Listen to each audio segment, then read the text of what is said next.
माझं नाव दीपाली. आजचा व्लॉग संध्याकाळपासून चालू होतोय. सगळ्यात अगोदर मी पूजा करून घेतली. त्याच्यानंतर म्हटलं चला आज मंचुरियन बनवा, तर त्याची रेसिपीसुद्धा मी तुमच्यासोबत शेअर करते.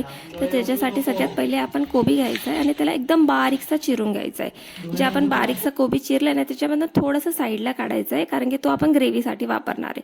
त्याच्यानंतर जो चिरलेला कोबी होता त्याच्यामध्ये हिरवी मिरची आणि लसूणची पेस्ट टाकायची, कलरवाला लाल तिखट टाकायचं आहे, मीठ टाकायचं आहे, मैदा आणि कॉर्नफ्लोअर टाकून थोडंसं पाणी टाकून त्याला मळून घ्यायचं. त्याच्यानंतर त्याच्यात कलर टाकायचा. कलर ऑप्शनल आहे, तुम्हाला टाकायचं असेल तर तुम्ही टाकू शकता. मी इकडे टाकलाय. तो कलर टाकून सुद्धा त्याला एकदम मळून घ्यायचंय. त्याच्यानंतर तेल गरम करायला ठेवायचं आणि आपले जे मंचुरियन आहे ते तळून घ्यायचे. बघा सगळे मंचुरियन इकडे तळून झाले मस्त. त्याच्यानंतर आपण आता ग्रेव्ही करायला घेऊ. ग्रेव्हीसाठी सगळ्यात अगोदर आपण कांदा जो आहे तो चिरून घेऊ. कांदा इकडे उभे चिरायचे आहे. आता कांदा चिरून झाला आहे सगळा. त्याच्यानंतर आपण एक कढई घ्यायची. त्या कढईमध्ये तेल टाकायचं आहे आणि त्याच्यामध्ये हिरवी मिरची आणि लसूणची जी पेस्ट होती ती टाकायची आहे. त्याच्यानंतर आपण त्याच्यात कांदा आणि कोबी टाकायचं. इकडे मी पहिले कोबी टाकला आहे, पण तुम्ही पहिले कांदा टाका, त्याच्यानंतर कोबी टाका.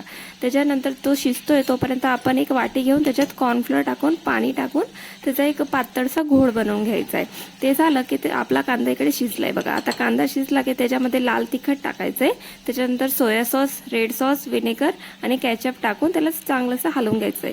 आणि आपण जो कॉर्नफ्लॉवरची घोळ तयार केला होता तो सुद्धा त्याच्यात टाकायचा. आता त्याला पाणी टाकून बरोबर हलवून घ्या. तुम्हाला जशी क्वांटिटी पाहिजे तशी तुम्ही ठेवा. आणि त्याच्यानंतर आपले जे मंचुरियन तळून झाले होते ते सगळे मंचुरियन त्याच्यात टाकायचे आणि त्याला चांगलंसं हलवून घ्या आणि त्याच्यानंतर गरमागरम सर्व करा.